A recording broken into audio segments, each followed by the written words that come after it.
Hey guys, welcome back to the podcast. I am Amanda. I'm Laura. And today we welcome Krista St-Germain to the show. As physicians, we are on the front lines of our patients' very worst days on earth, but we are not always, shockingly so, prepared to help them with their grief, let alone their families, or even our own grief. Krista is a widow, a master certified life coach, a post-traumatic growth and grief expert, and host of the Widowed Moms podcast. Krista has been featured in so many fabulous places, including Psychology Today, Medium, Thrive Global, Bustle, Psych Central, Parents Magazine, and multiple podcasts. Today, she's going to help us better understand grief, the myth of the grief stages, as well as how to be supportive of our patients when they are grieving the loss of a loved one. Thank you so much for joining us, Krista. We are incredibly honored to have you on the show. Oh, thanks for having me. I always love when people want to talk about grief because I don't think we talk about it enough. So thanks for being willing. Yeah, it's a little selfish. I'm not going to lie, right? Sure.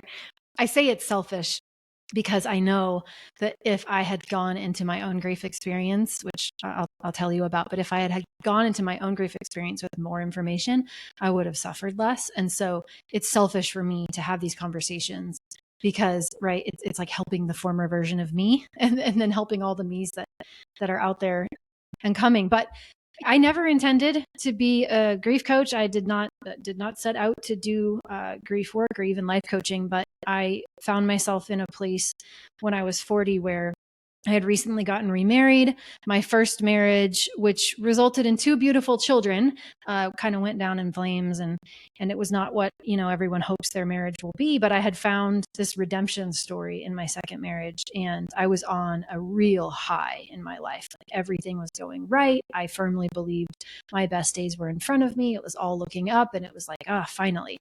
And we were coming back from a trip together. We had driven separately. I had a flat tire and I pulled over on the side of the interstate and we were so close to being home. But he pulled up behind me. He did not want to wait on AAA to change the tire. He was like, baby, I can do it. It won't take me that long. And so he got out and was trying to get in my trunk to change, to get the tire out of my trunk. And I was standing on the side of the road texting my daughter. She was 12 at the time. She'd been on the trip with us, but she had ridden the bus home. And I was telling her that I would be late. And at that moment, a driver who we didn't know at the time, but later found out had meth in his system and alcohol in his system. 5:30 on a Sunday, daylight, right?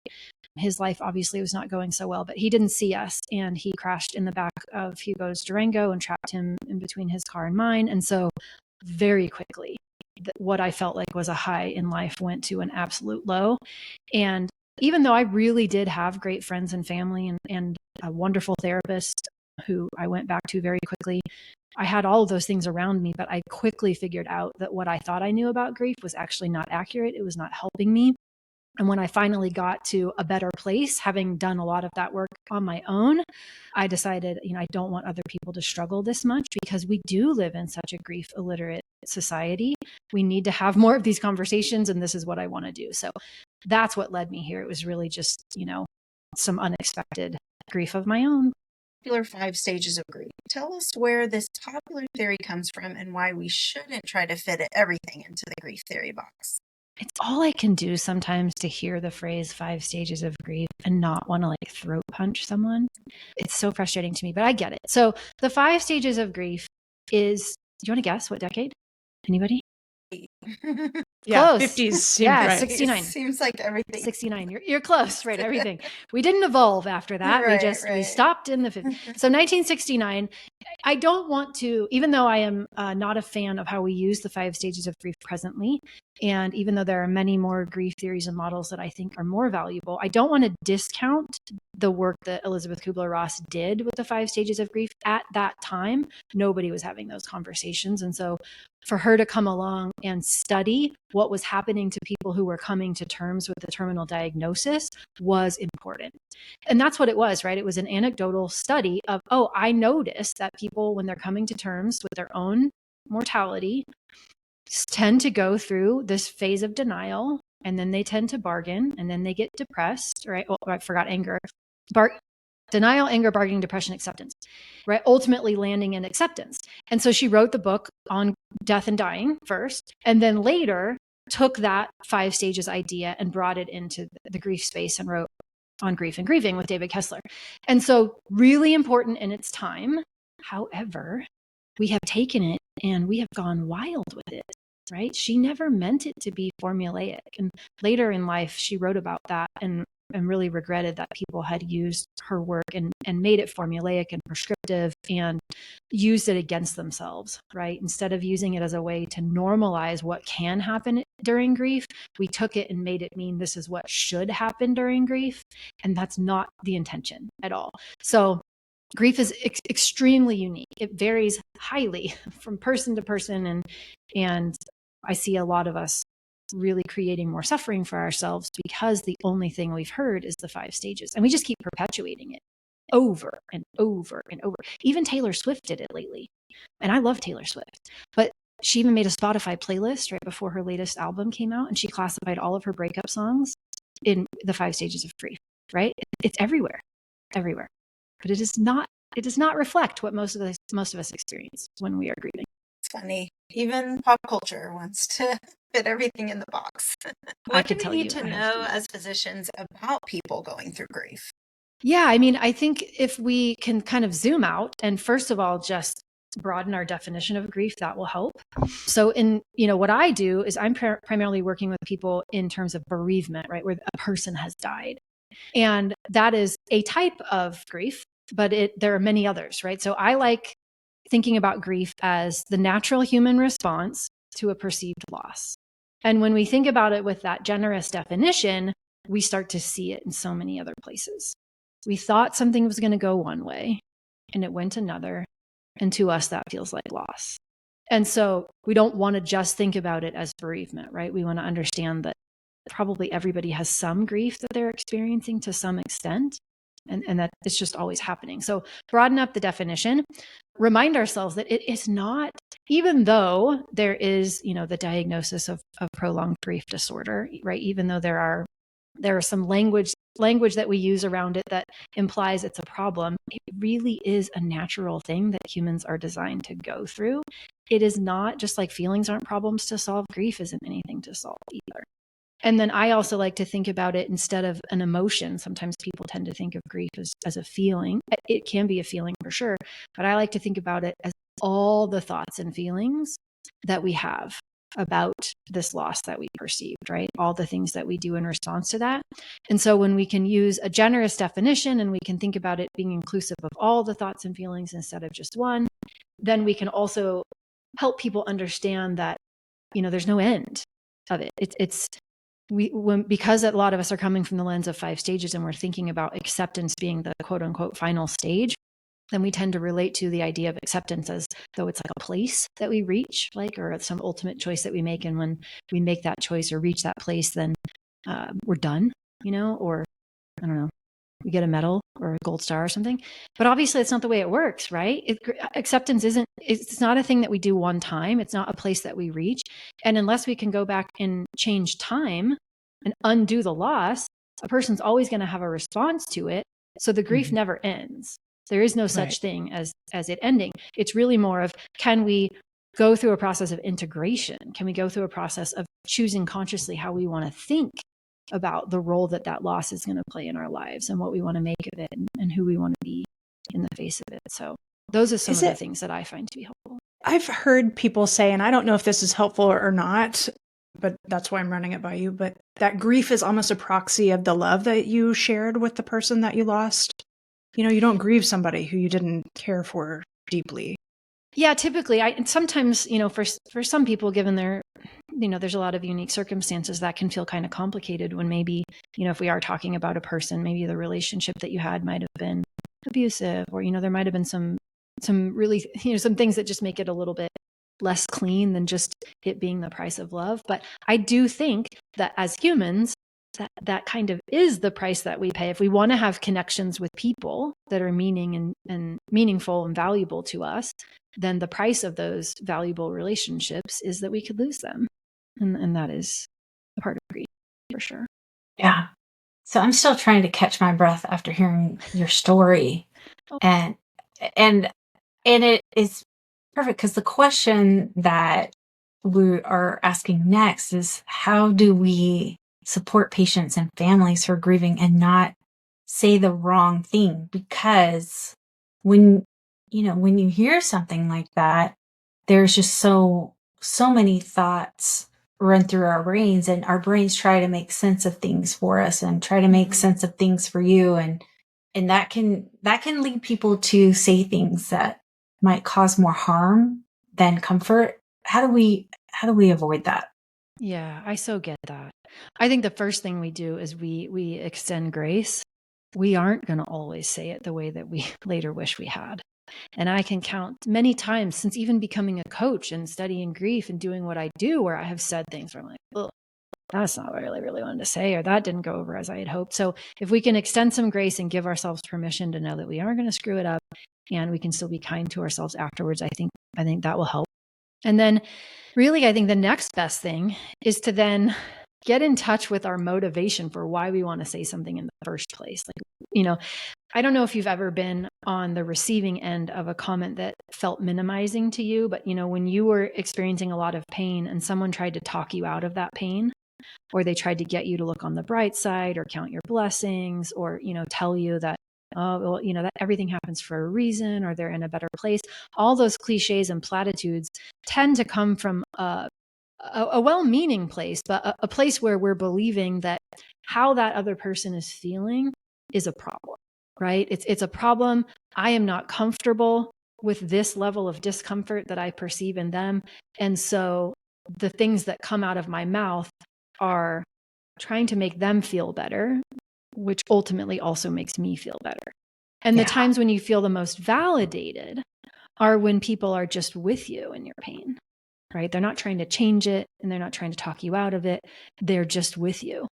And so if you can give that kind of a gift to someone, right? If you can increase your ability to feel comfortable, and I don't mean like you're like happy that they are in pain, but you develop a tolerance for it, an ability to stay present with them and yourself as they are having the experience that they're having, and not relating to it as something that's problematic that you need to fix or solve. That helps tremendously.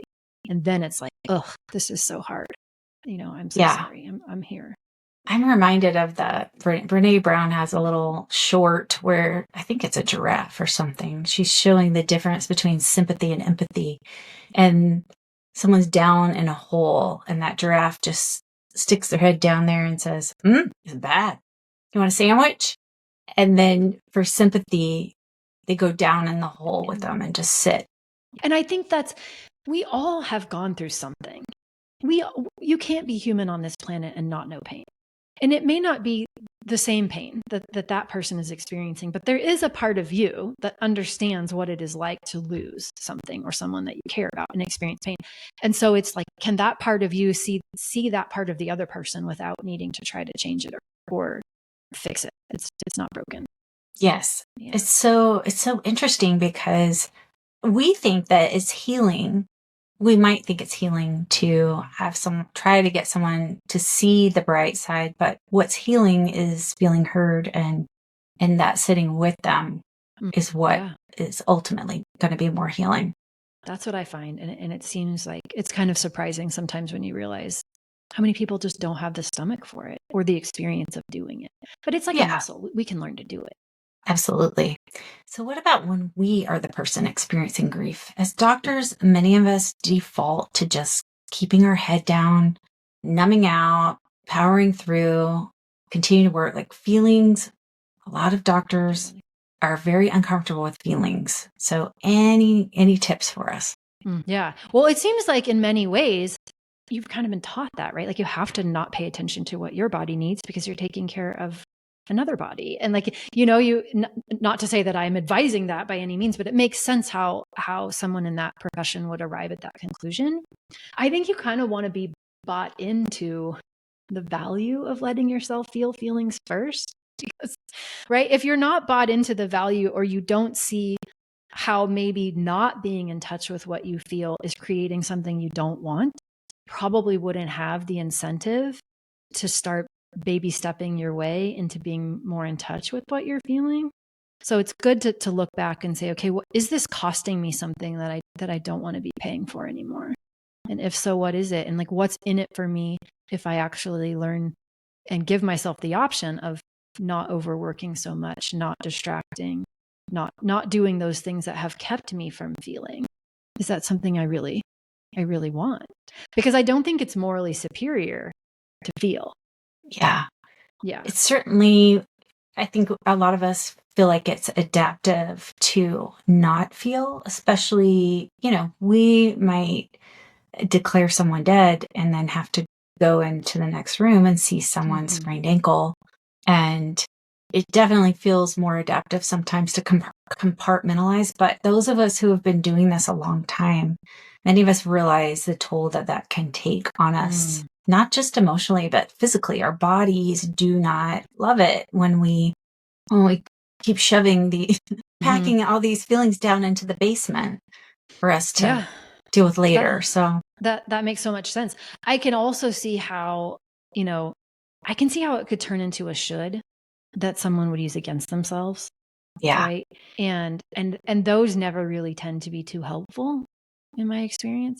So that's why I say, can we really think about, is this something I want to learn? Instead of letting it be a should, or instead of thinking that, I'm somehow better, if I do, is it something I actually want to, and why? And then if I want to, okay, I can start kind of baby stepping my way into it, like, titrating a little bit, right?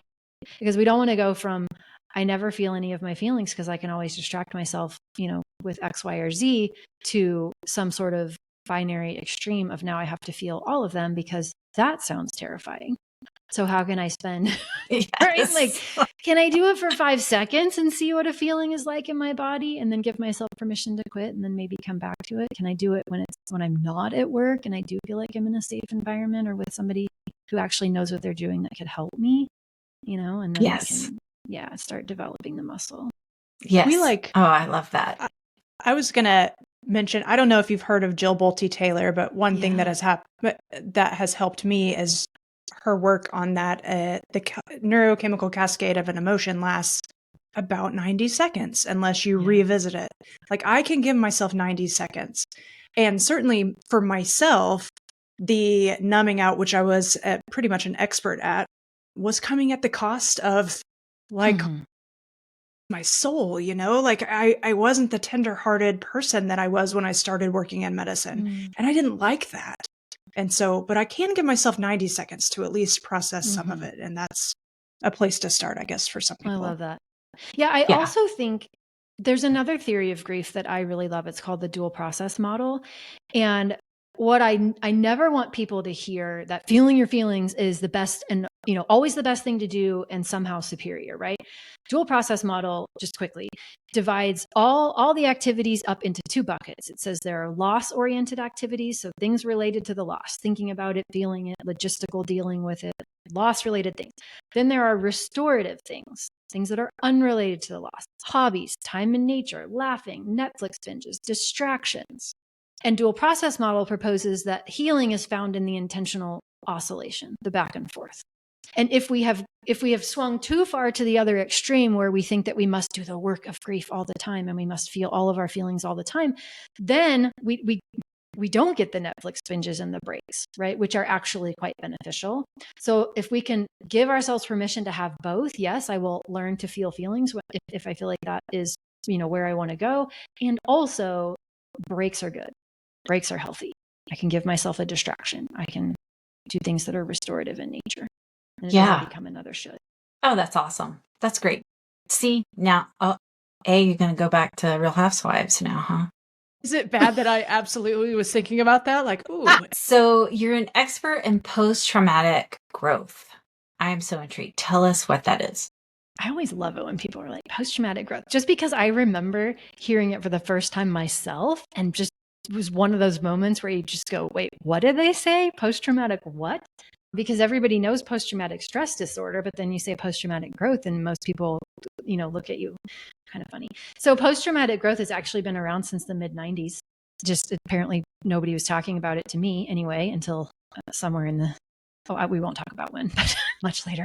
But post-traumatic growth is the idea that we can create a positive psychological change following something traumatic. So the researchers that came up with the idea and coined the phrase had, prior to their work, thought that there would be something traumatic that would happen to someone. And at the time, they were using a very objective definition of trauma, right? It was this is the list of things that are traumatic. And if any of these things happen, whereas now we know that trauma is much more subjective. So, but anyway, they were noticing or thought that there would be this level of wellness or life satisfaction that someone would have before something traumatic happened to them. And then after that thing that was traumatic happened to them, they would experience a dip, right, in that level of wellness or life satisfaction. And then the best we could hope for was to get back to where they were before. That was the goal. And so they started noticing that there's actually people who were, experiencing this level and then dipping and then never recovering. There was a group that would experience the level of wellness, dip, and then bounce back. And then there was a third group who would experience the dip, but not just bounce back, they would bounce forward. And not in spite of what had happened, but literally because of it, literally because of what they chose to do after it had happened. So I like to think about it like a tornado, because I live in Kansas and we have tornadoes here, which is simply that, if you lived in a house and a tornado came and knocked down your house, you're going to need to rebuild a house, right? You could just rebuild what you had, right? Do as close as you could to that. Go find a builder and give them the exact plans that you had before, and that will be fine. Also, if you lived there for any given amount of time, and because the tornado came, you might make some changes. So, you might want more light. You might want a bigger kitchen. You might want a storm shelter.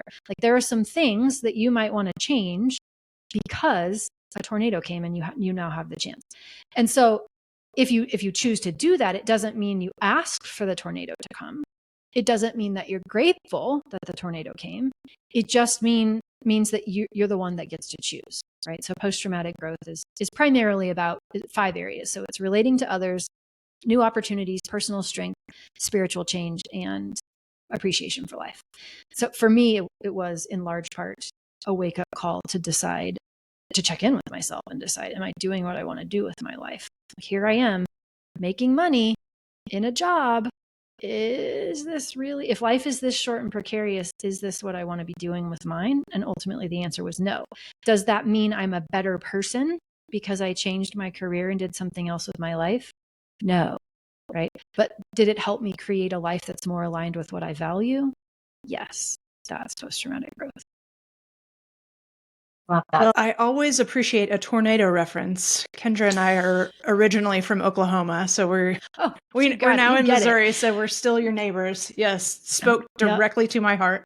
So tell me, so this is absolutely amazing, and thank you so much again.